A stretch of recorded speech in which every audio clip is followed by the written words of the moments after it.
El ceremonial de Howard Phillips Lovecraft.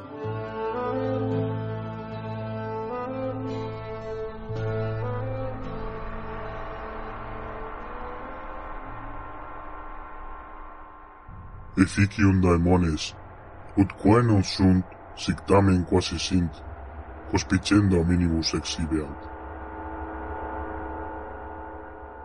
Los demonios logran que las cosas que no son aparezcan como reales ante los hombres.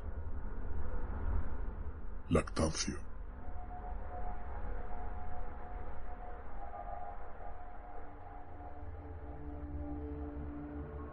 Me encontraba lejos de casa y caminaba fascinado por el encanto de la mar oriental.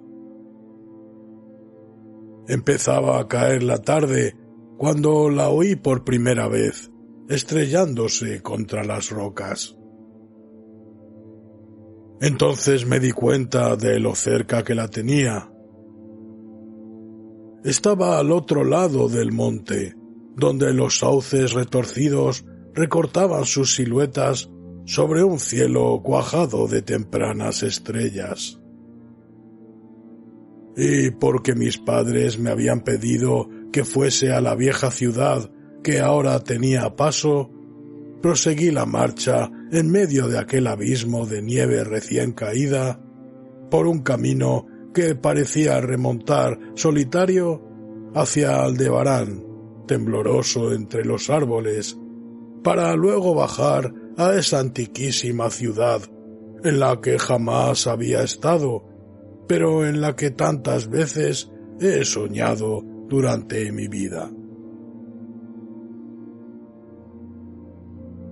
Era el día del invierno, ese día que los hombres llaman ahora Navidad, aunque en el fondo sepan que ya se celebraba cuando aún no existían ni Belén, ni Babilonia, ni Memphis, ni aun la propia humanidad. Era, pues, el día del invierno, y por fin llegaba yo al antiguo pueblo marinero donde había vivido mi raza, mantenedora del ceremonial de tiempos pasados, aun en épocas en que estaba prohibido.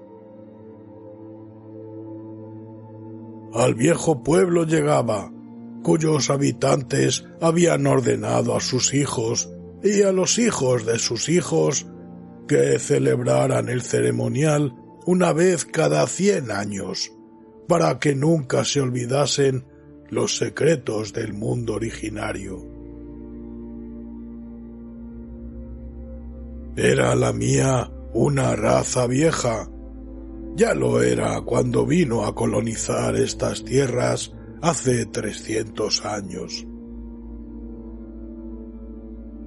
Y era la mía una gente extraña, gente solapada y furtiva, procedente de los insolentes jardines del sur, que hablaban otra lengua antes de aprender la de los pescadores de ojos azules.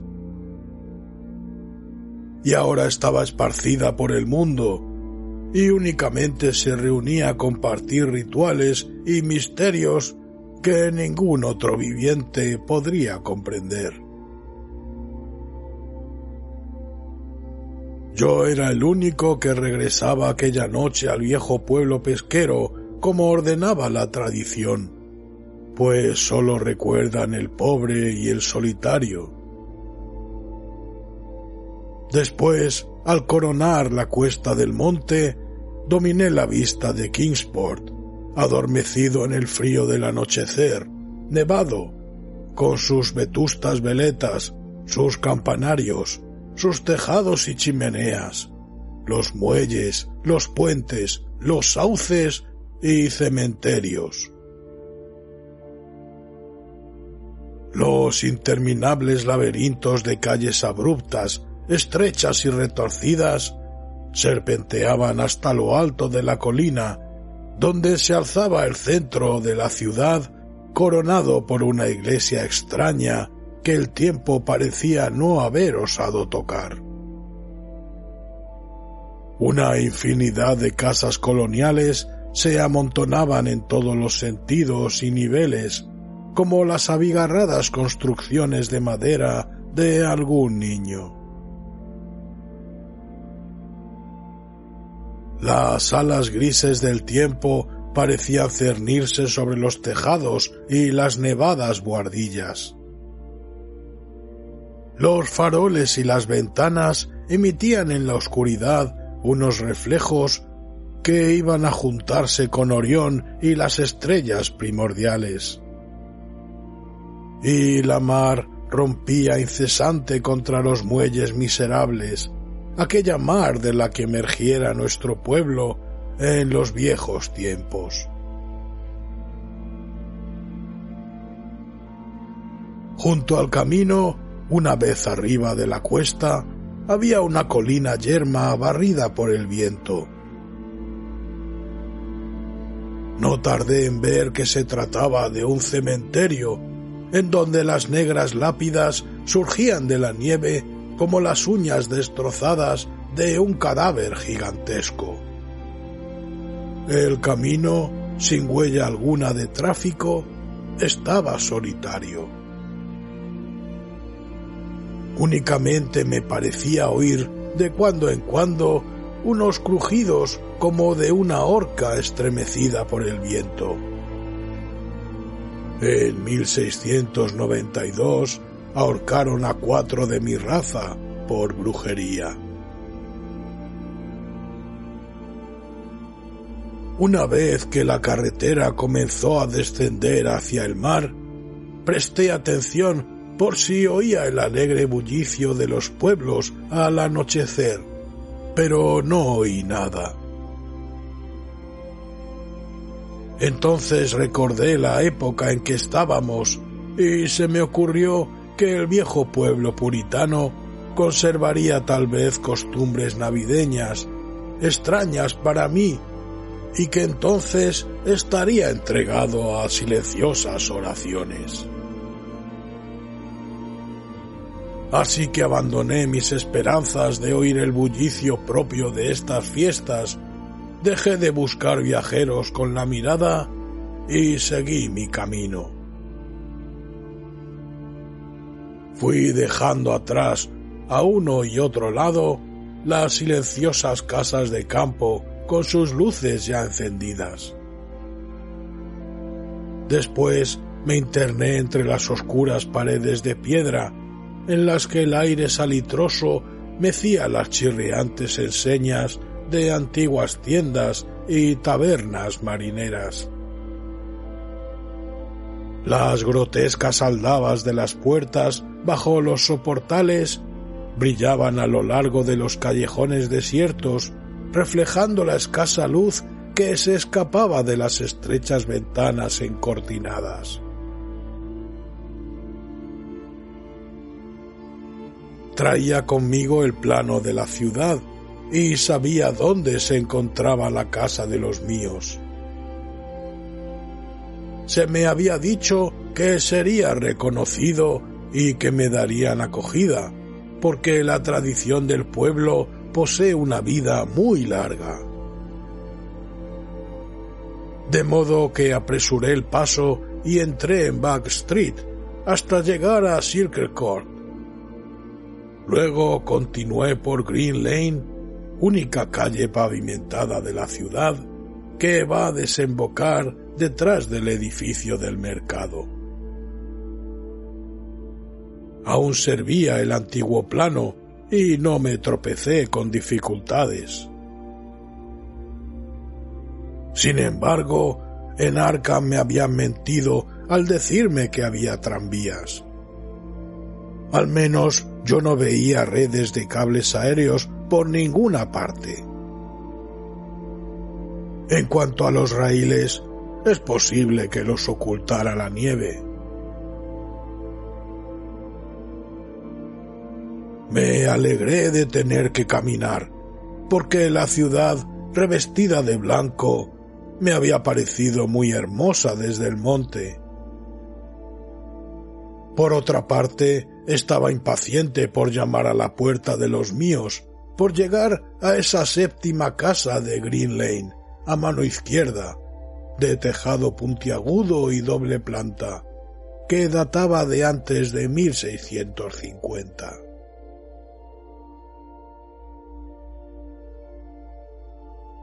Había luces en el interior, y por lo que pude apreciar a través de la vidriera de rombos de la ventana, todo se conservaba tal y como debió de ser en aquellos tiempos. El piso superior se inclinaba por encima del estrecho callejón invadido de hierba, y casi tocaba el edificio de enfrente, que también se inclinaba peligrosamente, formando casi un túnel por donde caminaba yo. Los peldaños del umbral estaban enteramente limpios de nieve. No había aceras y muchas casas tenían la puerta muy por encima del nivel de la calle, llegándose hasta ella por un doble tramo de escaleras con barandilla de hierro. Era un escenario verdaderamente singular. ¿Acaso me pareció tan extraño por ser yo extranjero en Nueva Inglaterra? Pero me gustaba, y aún me hubiera resultado más encantador si hubiera visto pisadas en la nieve, gentes en las calles y alguna ventana con las cortinillas descorridas. Al dar los golpes con aquella vieja aldaba de hierro, me sentí preso de una alarma repentina. Se despertó en mí cierto temor que fue tomando consistencia, debido tal vez a la rareza de mi estirpe, al frío de la noche o al silencio impresionante de la vieja ciudad de costumbres extrañas. Y cuando en respuesta a mi llamada se abrió la puerta con un chirrido quejumbroso, me estremecí de verdad, ya que no había oído pasos en el interior. Pero el susto pasó enseguida.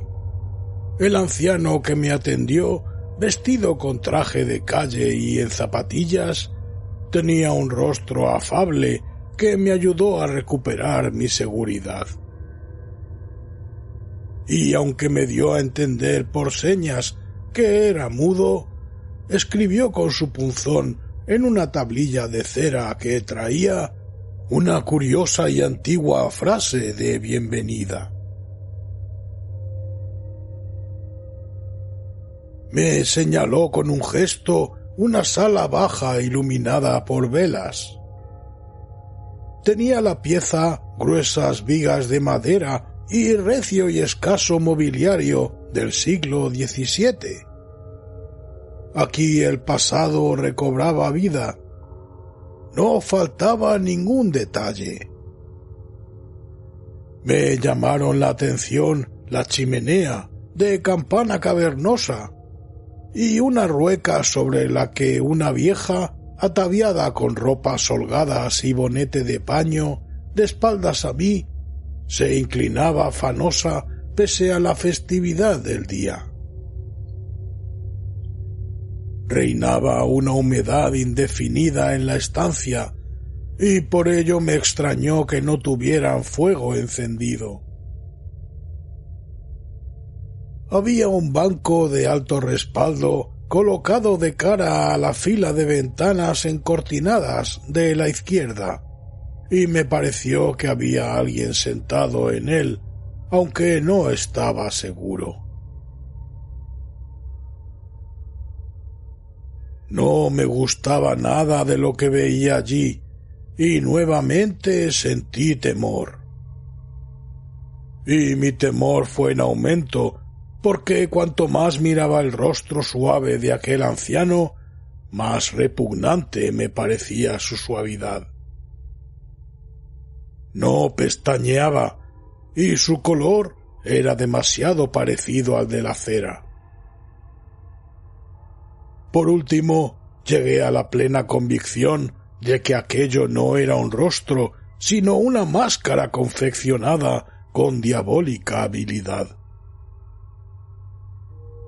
Entonces sus flojas manos, curiosamente enguantadas, escribieron con pasmosa soltura en la tablilla, informándome de que yo debía esperar un rato antes de ser conducido al sitio donde se celebraría el ceremonial.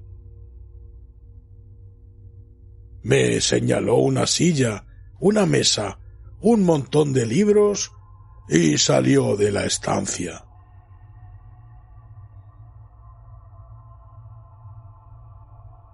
Al echar mano de los libros, vi que se trataba de volúmenes muy antiguos y mohosos. Entre ellos estaban el viejo tratado sobre las maravillas de la naturaleza de Morrister, el terrible Sadducismus Triumphatus de Joseph Glanville, publicado en 1681.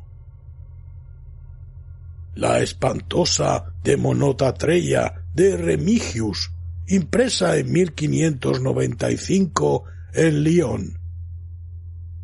Y el peor de todos, el incalificable Necronomicon del loco Abdul al-Azred, en la excomulgada traducción latina de Olaus Borbius. Era este un libro que jamás había tenido en mis manos, pero del cual había oído decir cosas monstruosas. Nadie me dirigió la palabra. Lo único que turbaba el silencio eran los aullidos del viento en el exterior y el girar de la rueca mientras la vieja seguía con su silencioso hilar. Tanto la estancia como aquella gente y aquellos libros me daban una extraña impresión de morbosidad e inquietud. Pero puesto que se trataba de una antigua tradición de mis antepasados, en virtud de la cual se me había convocado para tan extraña conmemoración, pensé que debía esperarme las cosas más peregrinas. Con que me puse a leer. Interesado por un tema que había encontrado en el Necronomicon, no tardé en darme cuenta que la lectura aquella me encogía el corazón. Se trataba de una leyenda demasiado espantosa para la razón y la conciencia. Luego experimenté un sobresalto al oír que se cerraba una de las ventanas situadas delante del banco de alto respaldo. Parecía como si la hubiesen abierto furtivamente. A continuación se oyó un rumor que no provenía de la rueca. Sin embargo, no pude distinguirlo bien porque la vieja trabajaba afanosamente y justo en aquel momento el vetusto reloj se puso a tocar. Después, la idea de que había personas en el banco se me fue de la cabeza y me sumí en la lectura hasta que regresó el anciano, con botas esta vez, vestido con holgados ropajes antiguos, y se sentó en aquel mismo banco, de forma que no le pude ver ya. Era enervante aquella espera, y el libro impío que tenía en mis manos me desazonaba más aún. Al dar las 11, el viejo se levantó, se acercó a un enorme cofre que había en un rincón, extrajo 2 capas con caperuza. Se puso una de ellas y con la otra envolvió a la vieja, que dejó de hilar en ese momento. Luego ambos se dirigieron hacia la puerta. La mujer arrastraba una pierna. El viejo, después de coger el mismísimo libro que había estado leyendo yo, me hizo una seña y se cubrió con la caperuza su rostro inmóvil, o su máscara.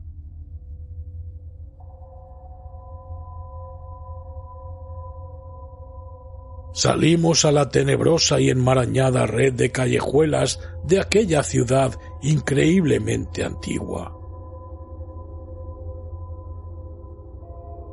A partir de ese momento, las luces se fueron apagando una a una tras las cortinas de las ventanas, y Sirio contempló la muchedumbre de figuras encapuchadas que surgían en silencio de todas las puertas y formaban una monstruosa procesión a lo largo de la calle, hasta más allá de las enseñas chirriantes, de los edificios de tejados inmemoriales, de los de techumbre de paja y de las casas de ventanas adornadas con vidrieras de rombos. La procesión fue recorriendo callejones empinados, cuyas casas leprosas se recostaban unas contra otras o se derrumbaban juntas, y atravesó plazas y atrios de iglesias, y los faroles de las multitudes compusieron constelaciones vertiginosas y fantásticas.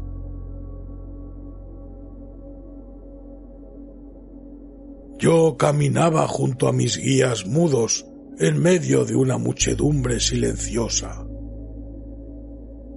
Iba empujado por codos que se me antojaban de una blandura sobrenatural, estrujado por barrigas y pechos anormalmente pulposos, y no obstante seguía sin ver un rostro ni oír una voz.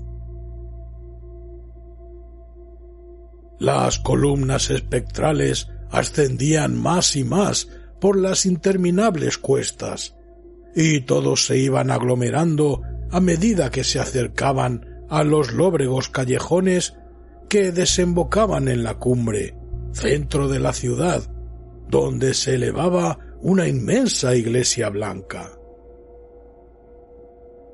Ya la había visto antes desde lo alto del camino, cuando me detuve a contemplar Kingsport en las últimas luces del atardecer, y me estremecí al imaginar que Aldebarán había temblado un instante por encima de su torre fantasmal. Había un espacio despejado alrededor de la iglesia. En parte era cementerio parroquial y en parte plaza medio pavimentada, flanqueada por unas casas enfermas de puntiagudos tejados y aleros vacilantes, donde el viento azotaba y barría la nieve. Los fuegos fatuos danzaban por encima de las tumbas, revelando un espeluznante espectáculo sin sombras.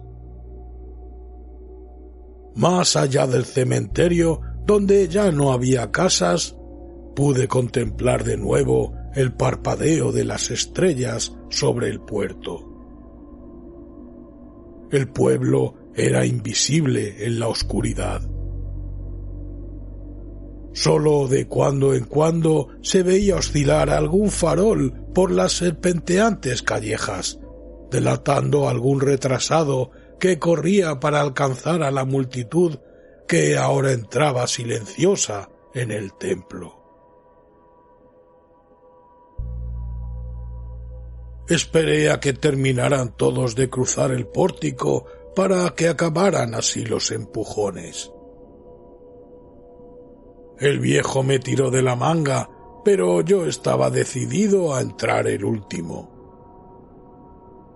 Cruzamos el umbral y nos adentramos en el templo rebosante y oscuro. Me volví para mirar hacia el exterior. La fosforescencia del cementerio parroquial derramaba un resplandor enfermizo sobre la plaza pavimentada. Y de pronto sentí un escalofrío. aunque el viento había barrido la nieve, aún quedaban rodales sobre el mismo camino que conducía al pórtico. Y sobre aquella nieve, para asombro mío, no descubrí ni una sola huella de pies, ni siquiera de los míos. La iglesia apenas resultaba iluminada, a pesar de todas las luces que habían entrado, porque la mayor parte de la multitud había desaparecido.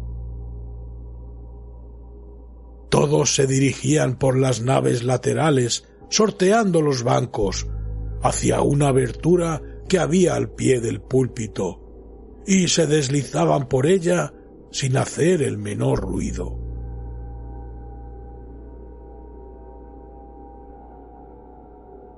Avancé en silencio, me metí en la abertura y comencé a bajar por los gastados peldaños que conducían a una cripta oscura y sofocante. La cola sinuosa de la procesión era enorme. El verlos a todos rebullendo en el interior de aquel sepulcro venerable me pareció horrible de verdad.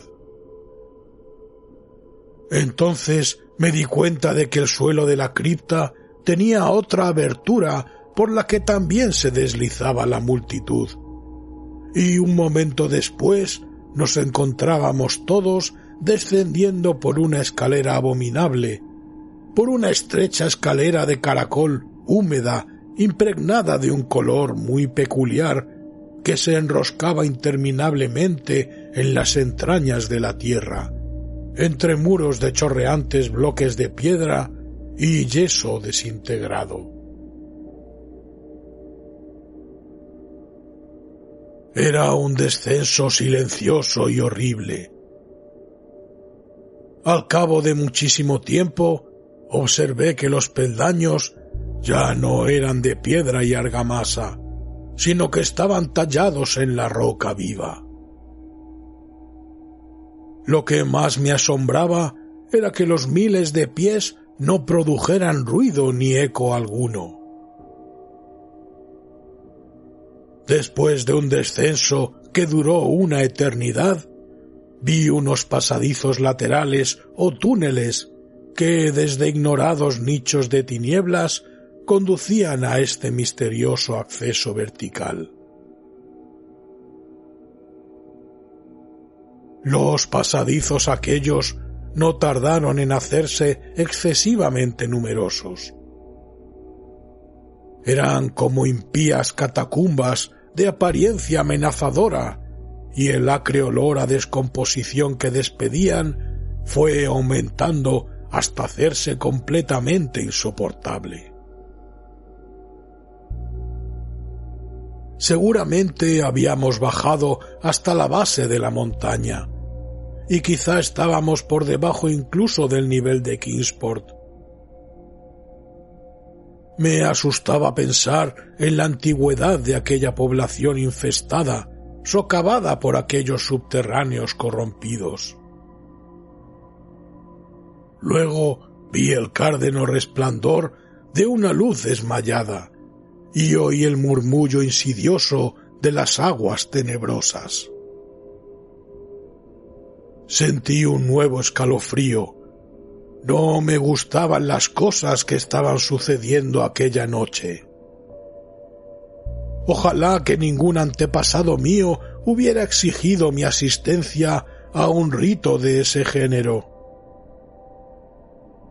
En el momento en que los peldaños y los pasadizos se hicieron más amplios, hice otro descubrimiento. Percibí el doliente acento burlesco de una flauta. Y súbitamente se extendió ante mí el paisaje ilimitado de un mundo interior. Una inmensa costa fungosa, iluminada por una columna de fuego verde y bañada por un vasto río oleaginoso que emanaba de unos abismos espantosos, insospechados, y corría a unirse con las cimas negras del océano inmemorial.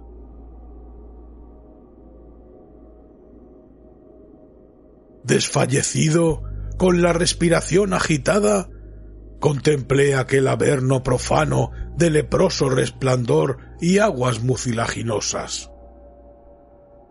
La muchedumbre encapuchada formó un semicírculo alrededor de la columna de fuego. Era el rito del invierno, más antiguo que el género humano y destinado a sobrevivirle. El rito primordial que prometía solsticio y primavera después de las nieves. El rito del fuego, del eterno verdor, de la luz y de la música. Y en aquella gruta estigia vi cómo ejecutaban todos el rito y adoraban la nauseabunda columna de fuego y arrojaban al agua puñados de viscosa vegetación que resplandecía con una fosforescencia pálida y verdosa. Y vi también, fuera del alcance de la luz, un bulto amorfo, achaparrado, que tocaba la flauta de modo repugnante. Y mientras tañía a la criatura monstruosa, me pareció oír también unas notas apagadas en la fétida oscuridad donde nada podía ver. Pero lo que más me llenaba de espanto era la columna de fuego. Brotaba como un surtidor volcánico de las negras profundidades. No arrojaba sombras como una llama normal y bañaba las rocas salitrosas de un verdor sucio y venenoso.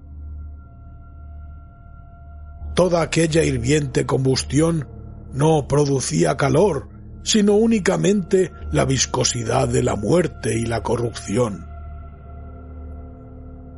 El hombre que me había guiado se escurrió ahora hasta colarse junto a la horrible llama y ejecutó unos rígidos ademanes rituales hacia el semicírculo que le miraba. En determinados momentos del ceremonial, los asistentes rindieron homenaje de acatamiento, especialmente cuando levantó por encima de su cabeza aquel detestable Necronomicon que llevaba consigo. Yo también tomé parte en todas las reverencias, puesto que había sido convocado a esta ceremonia de acuerdo con los escritos de mis antecesores. Después, el viejo hizo una señal al que tocaba la flauta en la oscuridad. Este cambió su débil zumbido por un tono más audible, provocando con ello un error inimaginable e inesperado. Faltó poco para que me desplomara sobre el limo de la tierra, traspasado por un espanto que no provenía de este mundo ni de ninguno, sino de los espacios enloquecedores que se abren entre las estrellas. En una negrura inconcebible, más allá del resplandor gangrenoso de la fría llama, en las tartáreas regiones a través de las cuales se retorcía aquel río oleaginoso, extraño, insospechado, apareció danzando rítmicamente una horda de mansos, híbridos seres alados que ningún ojo, ningún cerebro en su sano juicio ha podido contemplar jamás. No eran cuervos, ni topos, ni bujarros, ni hormigas, ni vampiros, ni seres humanos en descomposición. Eran algo que no consigo y no debo recordar. Daban saltos blandos y torpes, impulsándose a medias con sus pies palmeados y a medias con sus alas membranosas.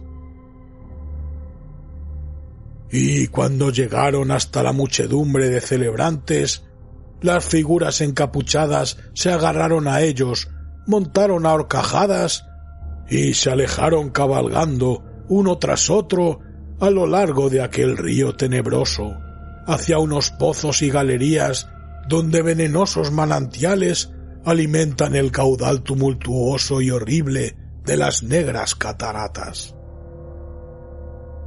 La vieja hilandera se había marchado con los demás, y el viejo se había quedado, porque yo me negué a cabalgar sobre una de aquellas bestias como los otros.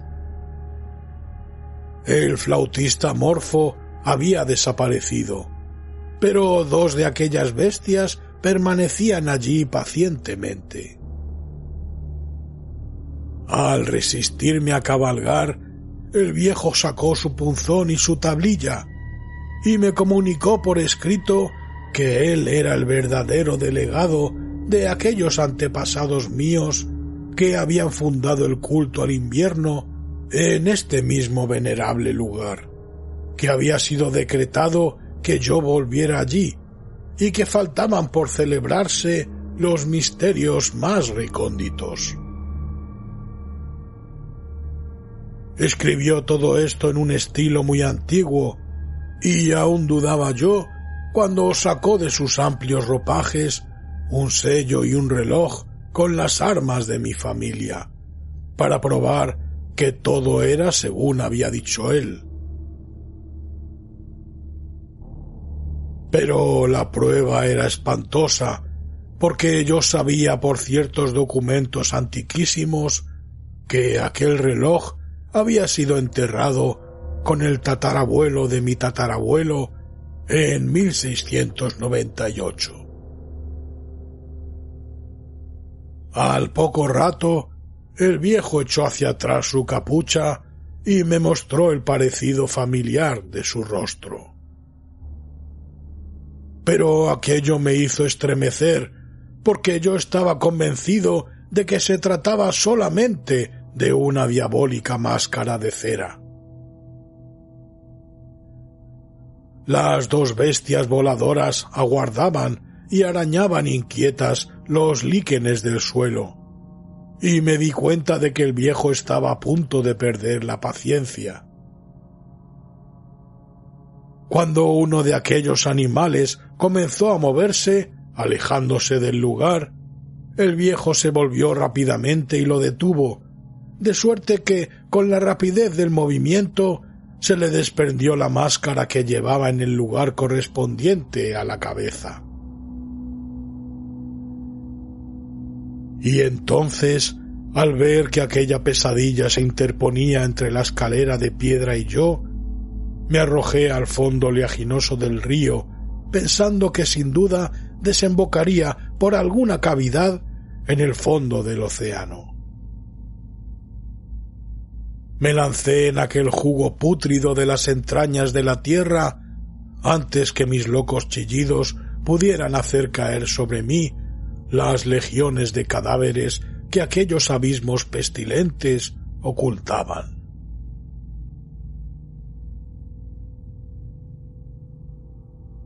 En el hospital me dijeron que me habían encontrado en el puerto de Kingsport medio helado al amanecer, aferrado a un madero providencial. Me dijeron que la noche anterior me había extraviado por los acantilados de Orangeport, cosa que habían deducido por las huellas que encontraron en la nieve. No hice ningún comentario. Mi cabeza era un caos. Nada encajaba con mi experiencia de la noche anterior.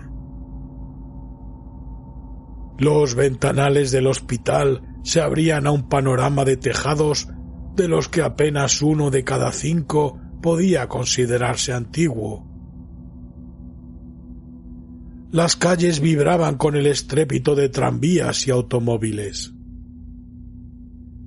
Me insistieron en que esto era Kingsport, cosa que yo no pude negar. Al verme caer en un estado de delirio cuando me enteré de que el hospital se encontraba cerca del cementerio parroquial de Central Hill, me trasladaron al Hospital St. Mary de Arkham, donde me atenderían mejor. Me gustó, en efecto, porque los médicos eran de mentalidad más abierta y aún me ayudaron, ya que gracias a su influencia pude conseguir un ejemplar del censurable Necronomicon de Alhazred, celosamente guardado en la biblioteca de la Universidad de Miskatonic. Dijeron que sufría una especie de psicosis y convinieron en que el mejor sistema de alejar las obsesiones de mi cerebro era provocar mi cansancio a base de permitirme ahondar en el tema. De esta suerte llegué a leer el espantoso capítulo aquel y me estremecí doblemente, puesto que no era nuevo para mí. Lo que contaba lo había visto yo, dijeran lo que dijesen las huellas de mis pies, y era mejor olvidar el sitio donde lo había presenciado.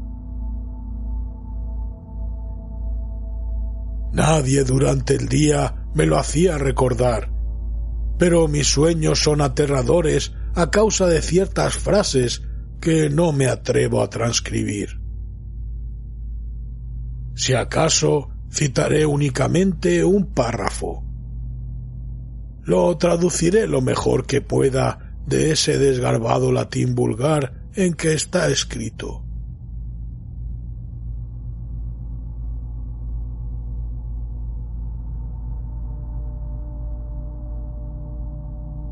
Las cavernas inferiores, escribió el loco Alhazred, son insondables para los ojos que ven, porque sus prodigios son extraños y terribles. Maldita la tierra donde los pensamientos muertos viven reencarnados en una existencia nueva y singular, y maldita el alma que no habita ningún cerebro. Sabiamente dijo Ibn Shakabad, bendita la tumba donde ningún hechicero ha sido enterrado, y felices las noches de los pueblos donde han acabado con ellos y los han reducido a cenizas. Pues de antiguo se dice que el espíritu que se ha vendido al demonio no se apresura a abandonar la envoltura de la carne, sino que ceba e instruye al mismo gusano que roe, hasta que de la corrupción brota una vida espantosa, y las criaturas que se alimentan de la carroña de la tierra aumentan solapadamente para hostigarla, y se hacen monstruosas para infestarla.